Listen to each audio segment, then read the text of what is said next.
Oi, sétimo ano, boa tarde. Passando aqui rapidinho para passar uma pequena revisão para vocês para o nosso quiz de amanhã. Então, começando com o vírus, tá? Que é um dos assuntos. Vamos começar com a estrutura orgânica do vírus.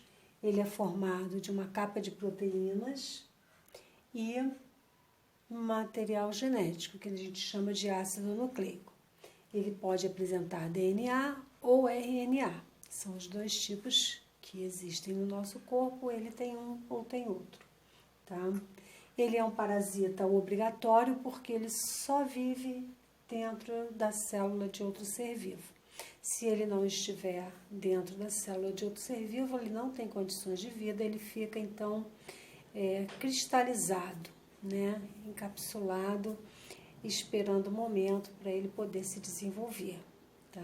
Por isso que alguns cientistas até pensam que ele nem é um ser vivo, mas ele é um invasor de corpos e ele consegue apresentar vida quando está dentro de outra célula, seja uma célula animal, vegetal ou até de uma bactéria, né?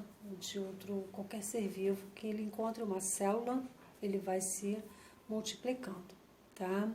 Para ele se reproduzir, ele, né, pega o seu material genético, que é o DNA ou o RNA, coloca dentro da célula, incorpora ao material genético da célula e faz com que ela, então, trabalhe para ele.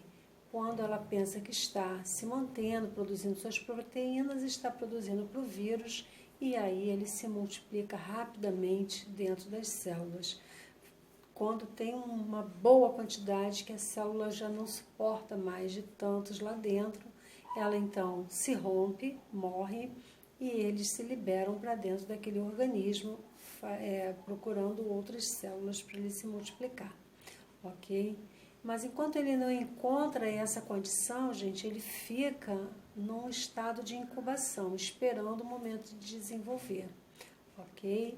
Por isso que às vezes as pessoas têm o vírus, mas não têm sintomas de nenhuma doença, nem nada, né? Só quando ele começa a se multiplicar dentro do corpo.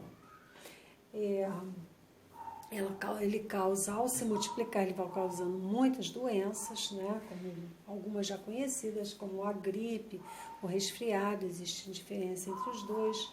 Dengue, que tanto nos traz problema no Rio de Janeiro, hepatite, que causa uma infecção muito forte no fígado, doenças que atacam principalmente na infância, como rubéola, sarampo, cachumba, herpes, a herpes simplex, que dá nos lábios, né?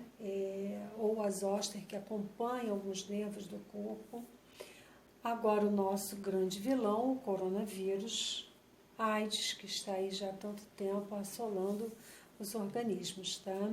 O coronavírus, gente, é um grande problema porque a mutação dele é muito rápida.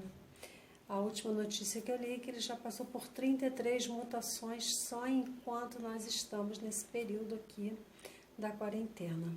Então ele é muito agressivo, né? Por isso tão perigoso, porque ele ataca muito rápido e o organismo não consegue fazer o seu processo de defesa.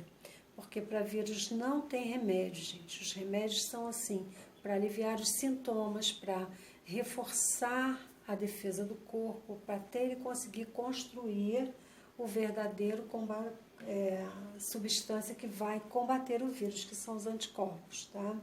Por isso que as vacinas são importantes, elas são um tratamento ativo, estimulam o nosso corpo a conhecer aquele atacante, produzir os anticorpos e combater aquele vírus. Uma vez que isso acontece, nós fazemos uma memória imunológica, sabendo como é aquela estrutura para combater. Mas quando ele passa por uma mutação, de novo o nosso corpo tem que fazer o processo todo novamente. Ok? O câncer, gente, é um problema relacionado à multiplicação normal de células em determinados órgãos de nosso corpo. Alguns vírus vão ser tão nocivos que vão permitir com que a célula desenvolva esse problema dentro de um determinado órgão. O exemplo é a hepatite C, por exemplo, tá? Que vai provocar no fígado um câncer quando ela se desenvolve lá, naquela parte do corpo, ok?